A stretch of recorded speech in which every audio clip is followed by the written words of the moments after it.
Hello, everyone, and welcome to In Conversation, Writing and Mental Health, with authors Eufemia Fantetti, Giulia Gasperi, and Elio Iannacci.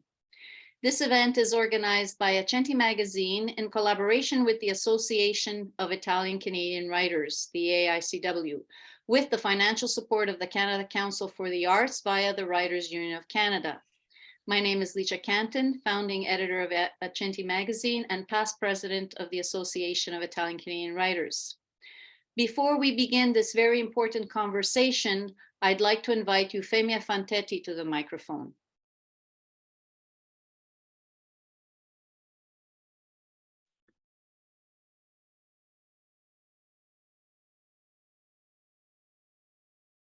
Thank you, Licia. Thank you, everyone, for joining us. Please take a moment to consider the land where you are joining us from. I acknowledge that this land I'm situated on, Tikaranto, is the traditional territory of the Huron-Wyandot, the Haudenosaunee, and the Mississaugas of the Credit First Nation. This territory was the subject of the Dish with One Spoon Wampum Belt Covenant, an agreement between the Haudenosaunee Confederacy and the Anishinaabeg and allied nations to peaceably share and care for the resources around the Great Lakes. Tikaranto is home to many Indigenous people from across Turtle Island. We are grateful to have the opportunity to live and work on this land and strive to do so in a way that honors the spirit of the Dish with One Spoon Covenant and our obligations under subsequent treaties. As the descendant of a settler, I acknowledge the ongoing harm caused by settler colonialism and the residential school system to the well-being of people Indigenous to this land. This land provided my family with shelter, a safe refuge, and prosperity while many suffered. As an Italian Canadian, as an individual born into many privileges, I work continuously to learn, offer support, and share the wealth that life provided here. We acknowledge this territory to ensure we collectively witness and act in solidarity against ongoing injustices. Thanks very much, Eufemia. This is our first event of the year. Let's hope 2023 will be a good year. And what a way to begin with three amazing writers speaking on such an important topic. It's my pleasure to introduce our guest authors, Giulia Gasperi, Eufemia Fantetti, and Elio Iannacci. Giulia Gasperi is an editor and literary translator. Born in Italy, she has lived in Canada and Scotland. These days, she divides her time between North Carolina and Ireland. Giulia loves to read, especially Canadian literature, and she is particularly interested in diasporic writings. She curates Collana Canada for the Italian publisher Les Flâneurs Edizioni. Elio Iannacci is an award-winning writer, poet, and longtime arts reporter for the Globe and Mail. He has written for more than 80 publications, including Maclean's, the Toronto Star, the National Post, the Hollywood Reporter, and the Toronto Review of Books. Some of his most notable profiles include Sophia Loren, Barbara Streisand, Lady Gaga, Joni Mitchell, and Beyonce. Elio is a master's student at York University and the recipient of the Mariano A. Elia Graduate Scholarship for his academic work on queer influences in pop diva iconography. Eufemia Fantetti's books include A Recipe for Disaster and Other Unlikely Tales of Love, and My Father, Fortune Tellers and Me, a memoir, and the award-winning anthology Tongues, on longing and belonging through language, co-edited with Ayelet Sabari and Leonarda Carranza. Eufemia is a three-time winner of Accenti Magazine's writing competition. She teaches at Humber College and the University of Guelph Humber. So welcome Eufemia, welcome Giulia, and welcome Elio. And now I will mute, and the mic is yours, Elio. Happy New Year, everyone. Thank you so much, Licia, Accenti Magazine, and the AICW for bringing us together. While I'm certainly not a mental health expert, I firmly believe writing can be a compensatory mechanism for those of us who need art to redirect our energy and help process emotion. That said, I can tell you a little bit about my work. Much of it is tied to archival research, person-to-person interviews, and popular culture. All of these spaces where I can reread, rewrite, and examine the wrongs or persecutions that many writers on the fringes face. Archetypes in films, music, art, and literature are opportunities for me to slay oppression, to remix the past from outside core sources that can cause trauma. I was volunteering at the LGBTQ Archives of Canada in my 20s, and I remember being there and regularly being reminded of how I wasn't wanted. We were called and many times given letters and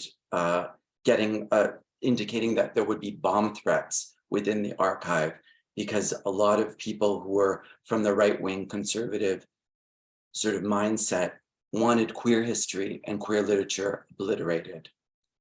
The older queer archivists around me were 2 or 3 generations older and often referred to themselves as survivors of the AIDS. So that sense of danger and death around me at such a young age was always there, but there was always this bursting encouragement to thrive and resist. So my own writing experience centers on women and LGBTQ+ creators who do that. Many of them of Italian origin. I see them as catalysts for change and a tonic for, let's face it, a world that can be cruel and often bland. For me, being a writer means you're constantly in isolation, and that presents a constant problem. For a lazy musical analogy, you find yourself becoming a one-person band, and you've got to constantly produce to survive. That production, which is not mechanical because we're human, comes with self-doubt, which can lead to depression, which can lead to, in my case, a vicious critique of my own abilities, which then stops production. My journalistic, poetic, academic, and prosaic work all turn to the notion of diva, the operatic sense of the diva, where she is the master of her own class, transcending opposition through pain and performance. The tragic sense of diva, where her art is her trauma and her trauma is her art. And the iconic modern sense, where her power is constantly being tested by oppressive forces. That whirlwind of patriarchy, ageism, homophobia, racism, misogyny, and media. The more I interview, write about, poeticize, and theorize about women and queer people who are under the spotlight, the more I comprehend who I am. And I also understand that research can be thrilling. It can dilute the hating energy that comes from being queer, especially when your background is Italian, which is a rich culture that comes with a cantina filled with Louis Vuitton baggage. I'm interested in those acolytes in culture that become the savior, the mother, the sister, the merciful figure, substitute saints that are not tied to the church or the old world thinking, which dictates that queer people and women either do not exist or have a mental illness, which the former just became declared untrue 50 years ago. All this to say that writing to me is a lifeline and a gateway to restoration. That said, I want to get into my first question for Giulia and Eufemia. So I want, if you can, please share with us a piece of literature that helped guide you through some dark times and tell me why it helped you transform or motivate you. Eufemia, do you want to go first? I'm fine either way, Giulia. What's your preference? I'm ready. Okay. I actually have 3 books here that have helped me a lot and are helping me a lot. So the first one, and I'm actually happy to see that the author is here. So it is the Lima Do, Dying Times. And it's a novel that I devoured, mostly because I recently lost my mom. Well, it was last year, but to me, it feels very recent. And I'm going to talk a bit more about it later on when it's my time to speak. But I'm really struggling to find a new balance. And at the same time, I feel it is a very unique and it's also a universal passage that everyone has to go through at some point in time. And I really related to what Darlene wrote in her novel. There were so many passages and so many feelings that I felt I could have written, maybe not as beautifully as she did, really relate and made me feel I was not alone. I feel it is a very lonely time, but it made me feel that other people shared it in writing. And the other two books are My Year of Kaddish, that a friend, colleague of my husband suggested that I should delve into. I only recently started. I'm not really familiar, but the introduction really caught my attention, and it's also about making something that is very personal, relatable to everyone. And the other book is called Atlas of the Heart, and it actually goes through quite a bit of emotion and feelings and trauma, and I'm slowly exploring it because sometimes I feel it is too much. So that's that. Sorry, I hope I didn't. No, that was beautiful. And I loved Atlas. I love Atlas of the Human Heart. Good. And Good. Something that you said that also made me think of Elio's powerful reading. And thank you for starting us off with such a powerful piece on the Epiphany. It's powerful to hear these words, was just the writing, how it breaks through the isolation, how it helps us link ourselves to each other when, even if you came from a rich background or rich community, you go through these experiences, or you are denied things, or you are not seen, you are not heard, you are not accepted. And this was definitely, I think, with Elio's question that I found so compelling, is that this is what took me to writing. It took me a long time to realize that I had never seen myself reflected in literature. And that I never read about people with names like mine, multi-vowels, and I think people with too many consonants in their names are very difficult to pronounce. So my book that I chose for this, and I wish I had done the show and tell that you did, Julia, was Rescuing Patty Hearst, Memories from a Decade Gone Bad by Virginia Holman. It's a deeply troubling memoir, but she resists the urge to put like a bow on the end of everything and make it all rosy. And she has really hair-raising descriptions of mother's mental illness and the violence, but she does it beautifully. And I felt that book gave me permission to write about something that I had, had spent most of my life battling, the stigma and the silence. If we don't talk about these things, we don't address these things. And that book allowed me to see that that I was not alone in that experience, which I think is when you're talking about going through these universal passages and the loneliness, that I think that's what art at its best moments inspires for me and writing. Julia, can you talk about a piece of writing that helped guide you out of certain anxieties or past difficulties? Eufemia, that was wonderful, by the way. Thank you. Yeah. I think I have to go back to, so two things that helped me is the novel that I just mentioned, the Darlene novel that I read for work, but then I really felt that it was close to my heart because she went through what I did, and like many other people. And I thought some of the things that I experienced were in my mind. I couldn't really believe that they were happening to me, and mostly not just the losing of my mother, but how people reacted to that.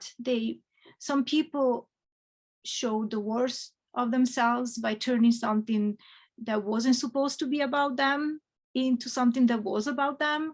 And that really threw me off, because I've never experienced such loss and such pain and such inner desperation. And at the same time, someone was trying to reach into my heart and take it away from me.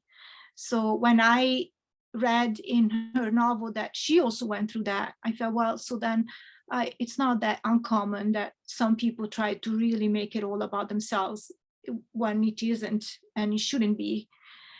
And another thing that helped me, and that was mostly through the process of my mom dying, I was doing some translation work, and I was translating, I don't know if Caroline is here, I was translating some of Caroline Morgan Di Giovanni's poems.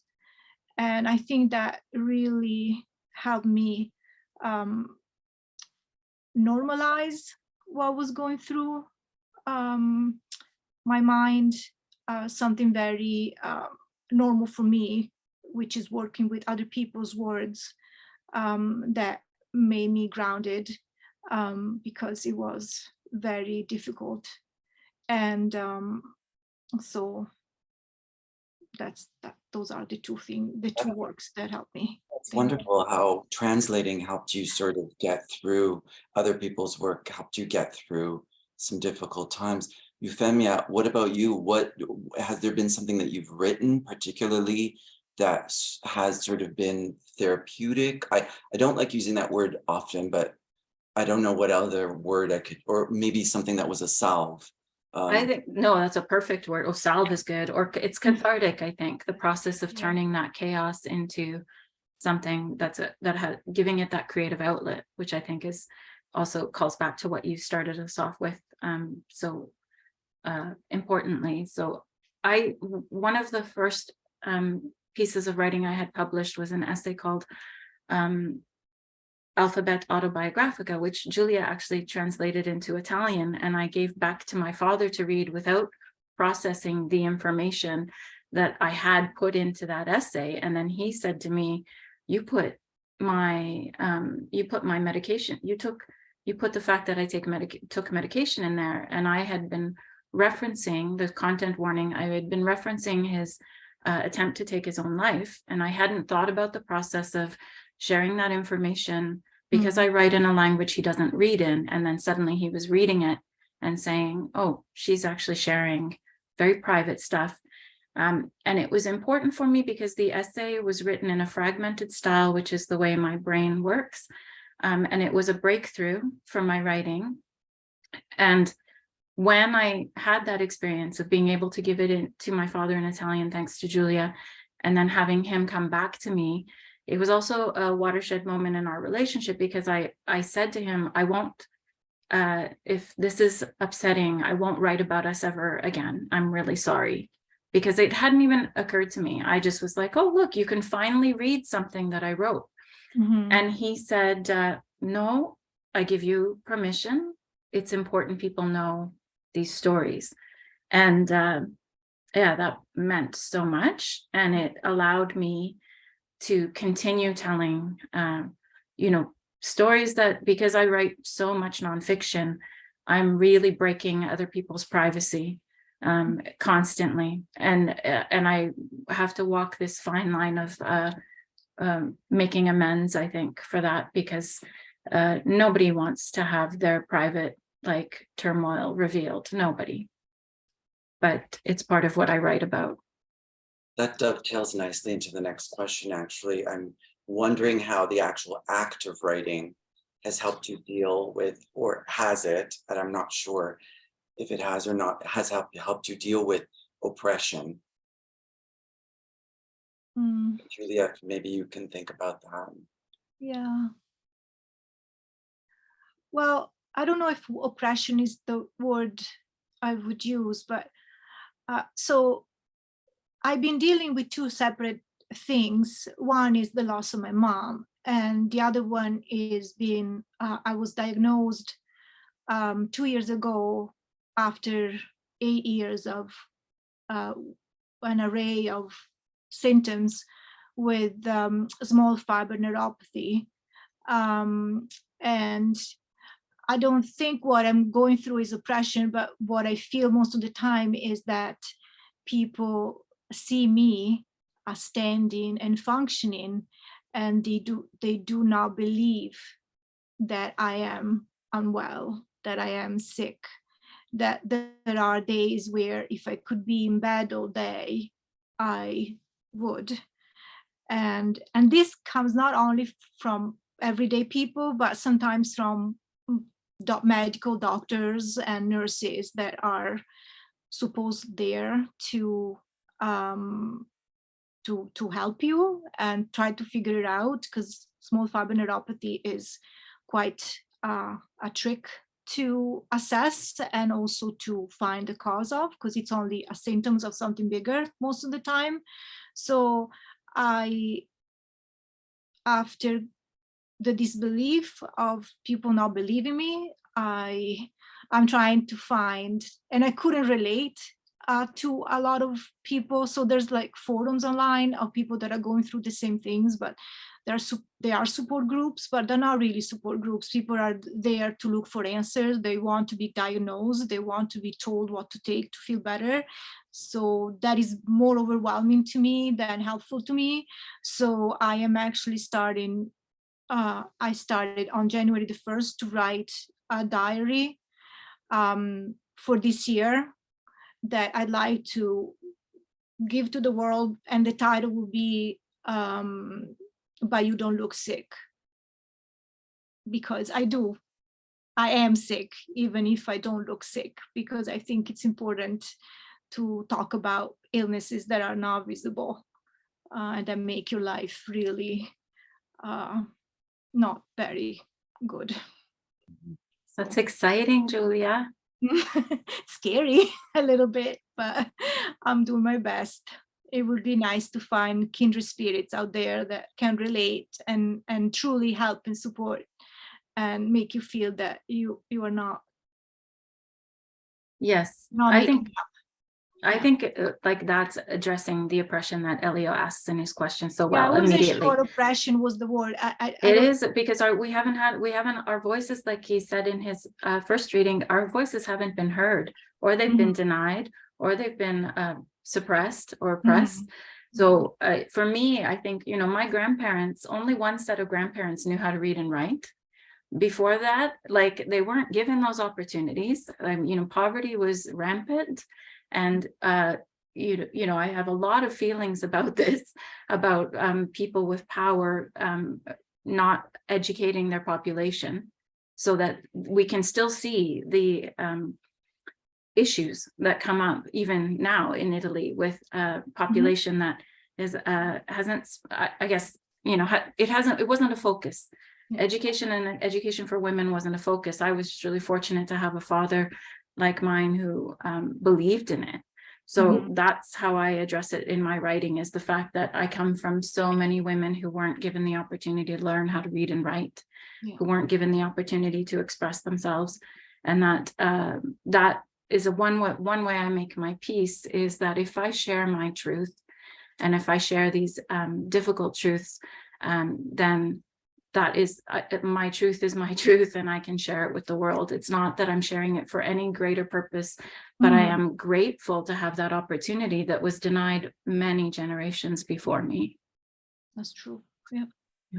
You're right. I mean, that's the only way we can really start to understand, I think, each other, is if we're sharing what is causing such the issues, and actually pointing them out and talking about them today and historically, to make sure that hopefully we're not repeating the same mistakes. Exactly. Okay, I think I'm supposed to read, so I will share two brief excerpts focused on mental health. One, they're both from my the memoir, My Father, Fortune Tellers and Me. One is about my mother's treatment-resistant schizophrenia, and the other is about my own health challenges. Even after her medical assessment, no one in the extended family knew what to make of my mother's erratic behavior. My Aunt Ida, my mother's sister-in-law, weighed in from another province. She should have another baby. That would focus her attention, and she wouldn't have time to throw these tantrums. Uncle Mauro suggested Dad's leniency caused all the problems. If you took off your belt and walloped her more, she wouldn't fall out of line. She'd behave. Everyone had an opinion they insisted on sharing with us, no matter how caveman or clueless their tips. Our dismal situation supplied two pastimes dear to Southern Italians, gossiping and opining. We drifted in the sea of dreadful advice. The truth, escaping the murky past, is mystifying. Anxiety followed me everywhere, shadowing every move, there at the edges of every planned next step. Running away from trouble or running toward trouble, the point, I guessed, was that trouble would find me. I developed habits and patterns of thinking, sometimes ruts of behavior to cope, and it was impossible to escape Italian parents who called weekly to complain and carp long distance. The dismay lived inside me, my nervous stomach, a panic spiraling thought process that looped through my days and nights. The way I flinched at the loud voices of passersby. I fidgeted with my clothing, pulling my sleeves over my hands, my t-shirt over my lips. Only later did I realize my body language spoke of cloaking and remaining hidden. I did my best to hide from the past, but it found me again and again in distressing dreams, in messy relationships. Every Sunday morning conversation with my parents drained me. My father grumbled about my mother nonstop. She called and criticized, called and ranted, called and left dreadful messages on the answering machine. The gray days and nonstop rain in Victoria took on a Dickensian quality in winter. The sensation spread to summer. I never wanted to go out. I didn't even want to get out of bed. I needed a job, and there were none. My Uncle Rocco called with an invitation to dinner and berated my lack of initiative. Go downtown to the employment center. If no one has work, grab a broom and start sweeping the floor right there.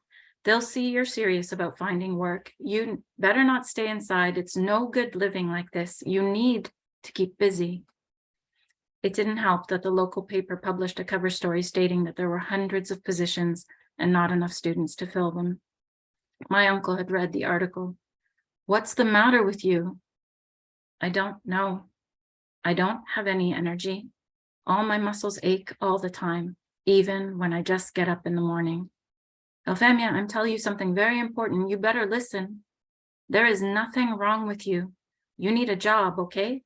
That's all. All right. So, I like the there is nothing wrong with you.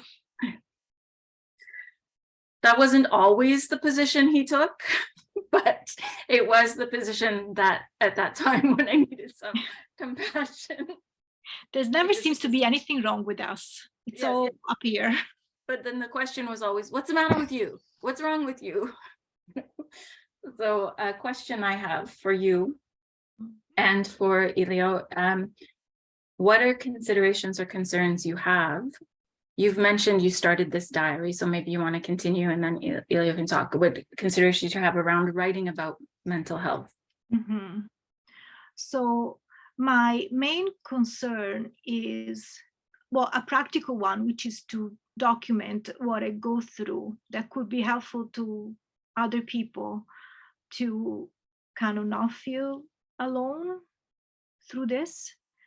And I'd like to create a bridge or an open chain of communication and allow people to see that they're not alone and that they're not imagining the problem most of the time in these diseases or sicknesses that are not easily diagnosed is that, and I don't know, maybe if it's because I got lucky with the doctor, the specialist that I'm working with. She's a younger doctor and probably she's of the generation where they are taught that they have to listen and that they have to validate and then ever to question what the patient is saying. So she's a good listener. She might not always believe what I say, but maybe she doesn't show it. So I think that's really important. I hope that if I am able to chronicle this in the easiest way possible, also in terms of writing in a way that is understood to the majority of people, because sometimes I come across diagnoses that I have no clue what they mean, and that's really not helpful to me at all. So that's another thing. Create a a vocabulary that is easy to relate to. That's my main concern. And I just don't want to feel lonely anymore. This is it's been 11 years that I've been unwell, and only 2 that I have a sort of a half a diagnosis. So between that and the passing of my mom, it's been a little tough. So that's yeah, building bridges. I think that's what my main goal is.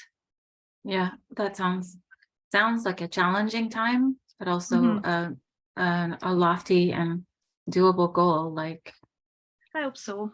I hope nothing else happens that kind of moves me away from this. Life is unpredictable, so. true. Yeah. Elio. I think my concerns have changed. I think I'm more empathetic. Italian culture is extraordinary. I mean, it's so rich. We are the envy of the world, our style, our taste, our food. I can go through the list, but our sense of pride is, few people can eclipse that. For the longest time, I was told that if you're depressed, you're lazy. If you're anxious, you have too much time on your hands. It was kind of like, why do you have time to be sad? Why aren't you working? Why aren't you doing? Why aren't you making? And then there's this big sort of looming shadow of brutta figura that happens in your life, that you're always like making sure to save face. That I've talked about this before, but I think it really makes sense with this discussion, because that requires years of unraveling. And I think that's where I'm at now.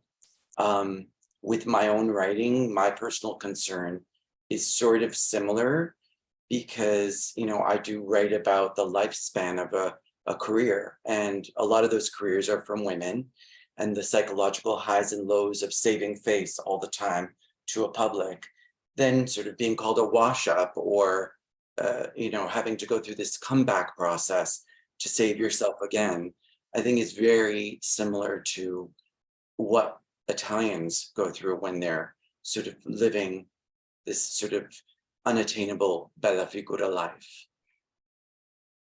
A lot of pressure, I'm telling you. Unattainable, good word. Yeah. How about, I know, Giulia, you mentioned vocabulary, so I'm also curious. One of my questions was, has anybody changed their vocabulary in the around mental health in their writing and in their speaking? I use the example of, like, people used to talk about being crazy busy. Yeah. I myself, one where really articulate people said that they get into a schizophrenic state while writing, and that's my pet peeve. Like, that's not possible. That's a word that really should be only attached to the illness, but because I know these people are aware of, you wouldn't refer to an actor who plays multiple parts having that, so if you consider the vocabulary that you're using around, like Elio telling these stories, or Giulia writing your truths in this diary that you're going to be writing to connect with other people, to give them that vocabulary. Well, when I received the phone call that told me that I had small fiber neuropathy, the first thing I said, I cried because I was relieved. At least I had something. And then when I hung up the phone, my husband was there, and I said, I feel not justified. I feel validated, and I'm not crazy. So I wouldn't use the word crazy, but that's something that I thought about myself when I was having all these things happening to me, and it wasn't. They weren't happening as a response to something. Like, I didn't have an accident. It seems I don't have anything. They're just happening, and there's no explanation. And so sometimes I think maybe it's all in my head. Maybe there's nothing wrong with me. Maybe I'm just crazy. Maybe I'm making it up. Maybe. So that's a word that I want not to use, because I'm not. And most of the people that go through this are not. They're not. They're just not. So, and as again, I'm just starting. So I think I learn as I go, but I certainly will be more careful about, crazy, because I don't want to use it for myself. So I don't want people to use it to describe me, for example, and I don't want to use it to describe other people that are going through the same. Yeah, I agree with Julia. I think there's more of a carefulness with language now. I mean, language evolves and we have to evolve with it. But for me, it's more of a shift in mentality altogether. Like, I think that's the most difficult. I mean, I used to adopt some crazy, see what I mean? Crazy phrases that were really ridiculous. Like, I remember one that was very popular amongst editors was, we would always, talk to people and quote from Cher. And she always would say something like, if it doesn't matter in 10 years, it doesn't matter. And then, there's that other phrase, which, what kill you makes you stronger. Absolutely not. Like, what makes you stronger is encouragement.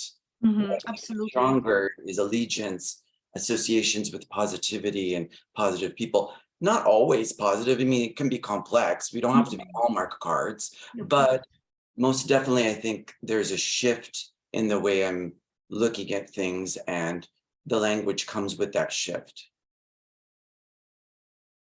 Absolutely. Yeah. Yeah. I agree. All right. I think I have one last question for you two.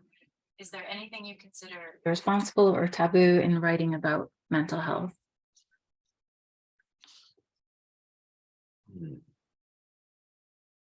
Well, for me, I think I might repeat myself, but again, it's the language, the words you use, especially,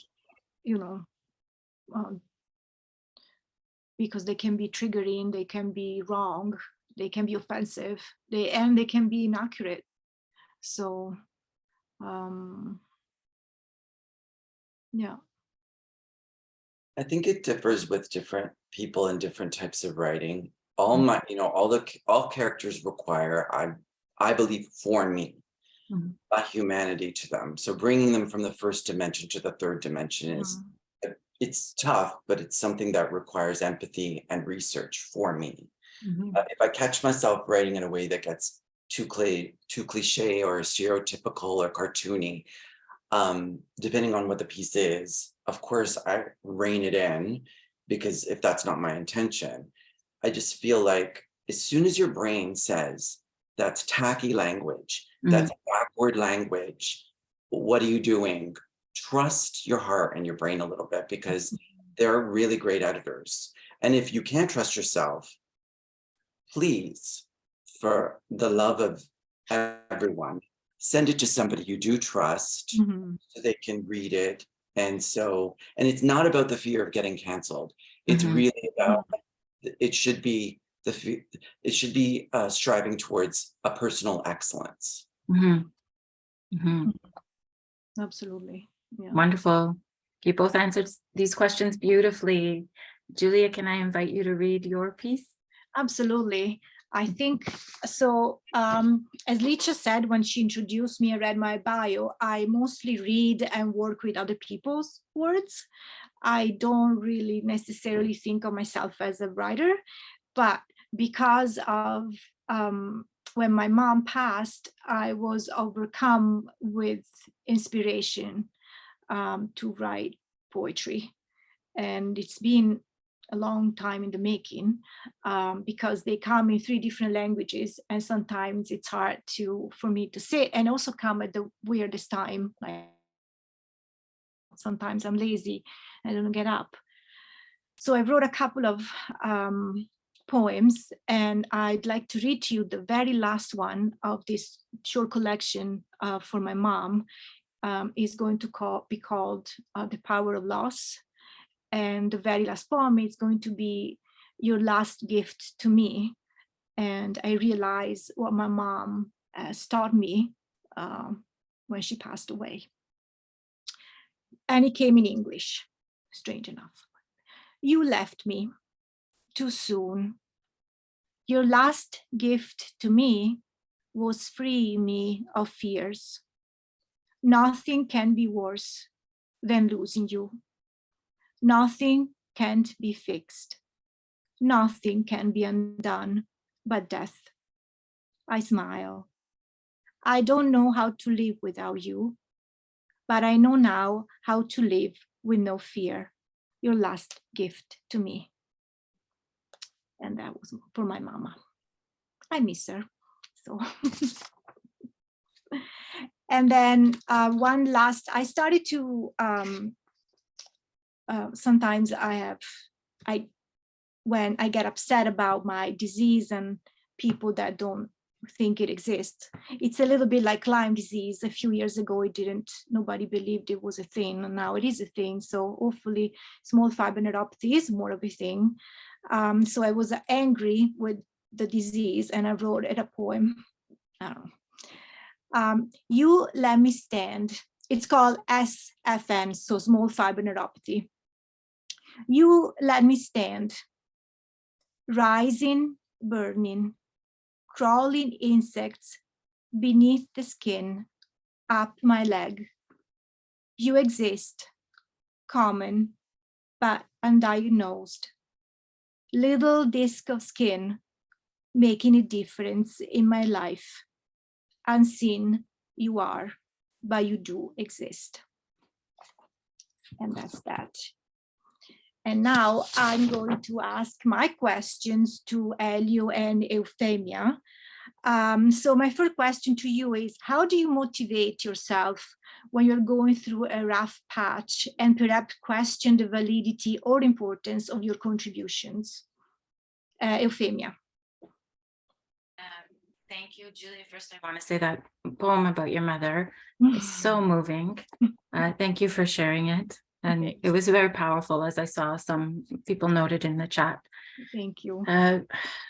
This is a really good question about how to motivate. And I don't want to sound facetious or like I'm being a cheeky monkey when I say this, but honestly, I was thinking about this recently because I was trying to meet a deadline. And how did I motivate myself? Through coffee and shame and guilt. Not the way to do it. So I talk about these things to say, like, don't do what I do. I wish I had a better system. I really do. But I push myself in a kind of like, with this mentality of you have to be productive. You know, you're just sitting at a computer writing. Your ancestors tilled the fields. Your father did back-breaking labor as a butcher. They worked in factories. Nobody was given an opportunity to work with their minds, even though they had beautiful minds. So it's unfortunate. My motivation is a lot of, you know, there's a tape that plays in everybody's head, and mine, I'm sure the ancestors and they wouldn't want me to be doing this, but it's difficult to get away from the comparison of the relative privileges and luxuries of my life to the ones that came before. And so I would like to motivate myself through encouragement. And I think back to something that Elio said earlier, like through encouragement, through community, through positive influence, because every time I do this, motivate myself this terrible negative way, it is like I'm trying to plant a garden and I'm pouring vinegar instead of water, and it's exhausting. So my goal is perhaps 2023. It's been my goal every year to change this. Yeah, Eufemia, I agree with you. Shame is a terrible motivator, but it is always sort of lurking for me as well. It's something that I don't have a cure-all for, that's for sure. And I think a lot of writers have that sort of, it's a weapon that we love to use words as weapons onto ourselves. So we're constantly, we're on super critique. We're always feeling that we're not doing enough. But what motivates me, what I've found is whenever I'm at this sort of crossroads, I stop writing, because it just gets, you know, when I'm led by shame only, you can feel it in the writing. So then what I do is I go back to some of the giants. For me, that's Paolo Pasolini in the Roman poems. Even though he could often, you know, write about the struggles of Italy, the working class, the corruption of church and state, and like, which we're still going through, obviously, with Italy's current prime minister being from a fascist party. He's like that, he's working through this resentment and shame and anger for being an outcast and being called morally unworthy. And I think it's done with such elegance and such glamour and eloquence that it resets my tone into something that is a little bit more productive. But it's most definitely not a cure-all. It's just what works for me. Thank you, Elio and Eufemia. I'm really curious to know when, if there was a specific moment, like an exact moment, event, or a person or a word or a place that made you decide that you were going to write. It's a big question, I know, but I'm very curious to know. For example, for me, it was my mom's passing. It just switched on and it happened, and maybe once I'm done, it's gonna switch off. And that would be fine. But you've been more productive than you've been writing for much longer. And I like to know if there was one instance or one person or one word that did it for you. Did you want to start, Eufemia? I'm fine either way, Elio. Go ahead. I will say I was incredibly lucky to have some really wonderful teachers along the way, who encouraged me when they saw the fact that I could focus my attention on a piece of foolscap and stay and write. And then, the time would pass and they would say, okay, it's time. And I would still be writing. They encouraged that. So I had that support. And I also, I think growing up in a really traumatizing, violent home, that helped me focus my attention, just being able to write. So I have memories of, in grade 5, I wrote a play called Merry Christmas. I think you can tell by the title, I've improved. And it dealt with the subject of wanting to make sure everybody believed in Santa Claus, because I still did, even though he never came to visit. Only La Befana came. It ended with me playing Silent Night on an organ by numbers. I can't play music, and my friends singing and Santa Claus coming. So I think, I remember just this feeling of the expression of being able to express myself and having an outlet, because I wasn't a good student and I didn't enjoy a lot of things. So the creative elements, I had teachers who really responded to that and encouraged it and let me take books home from the school library, like the classroom library. And that really was a place that it just became a thing that became my private, safe place, was to be writing. And then it moved on into something I tried to do in a more public way. Mm-hmm. What about you, Elio? I think it comes from childhood as well. It's a little different. My mother, the private pockets of time that we spent together, she would put on the Italian station Chin. And so whenever Raffaella Cara or Mina's songs would come on, she would translate them to me.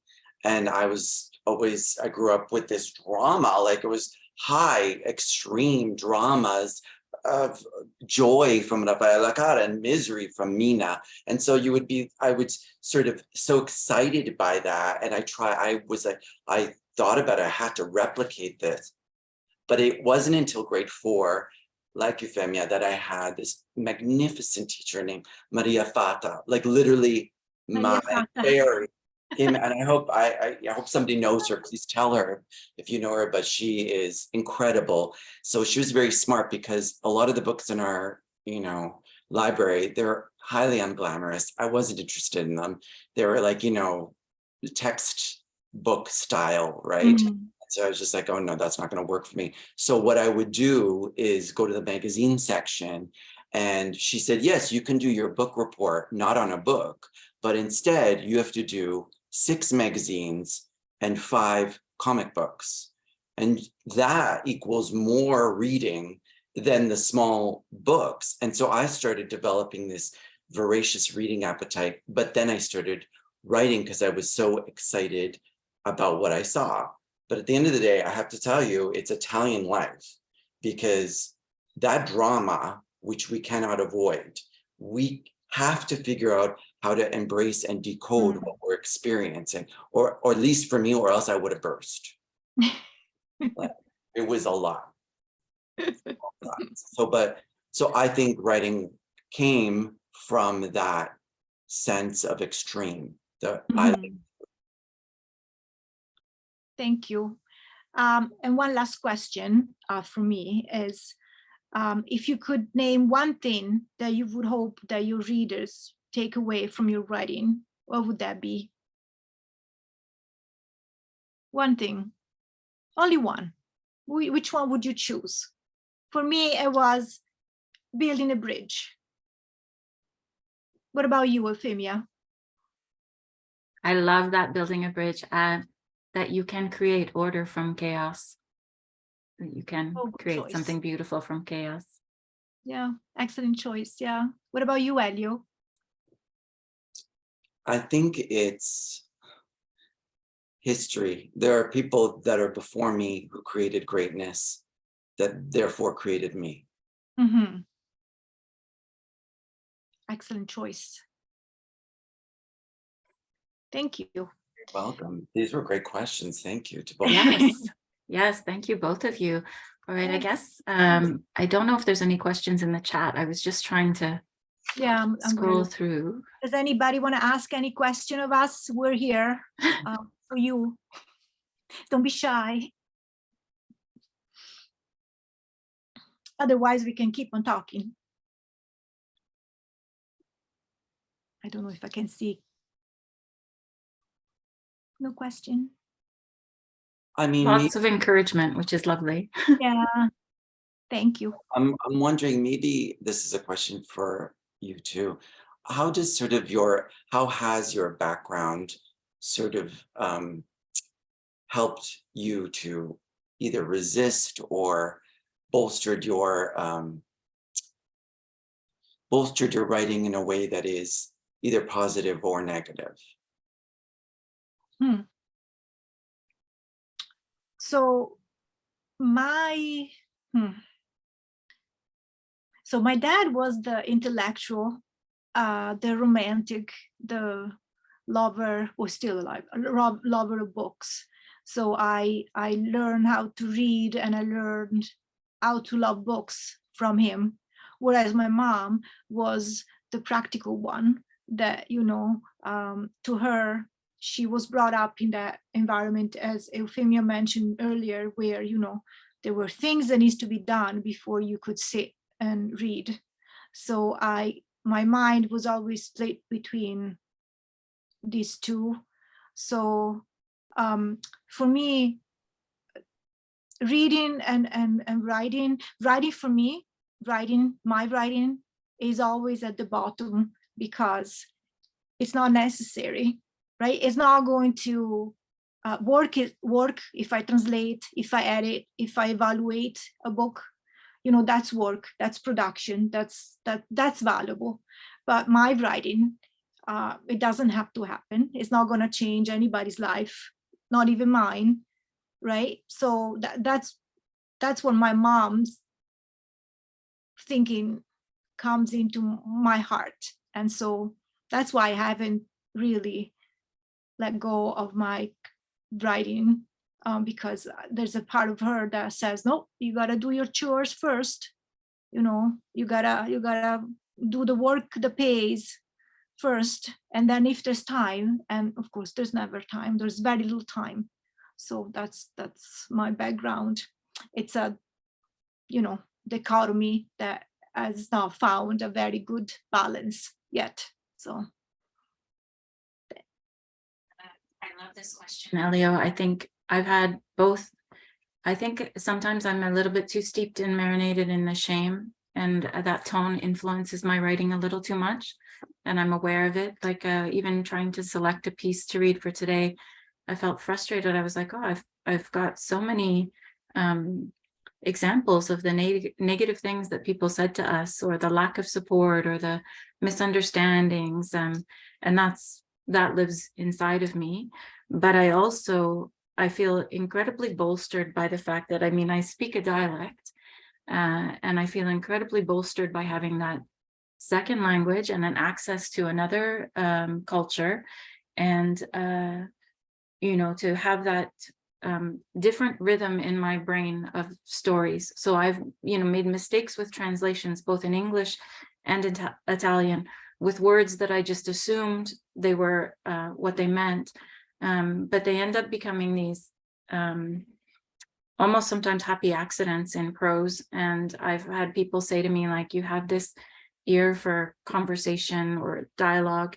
And that came early on. And I think one of the challenges I've really felt with trying to write so much about my family is trying to capture that accent without it being overwhelming on the page, and without it being a caricature or a stereotype.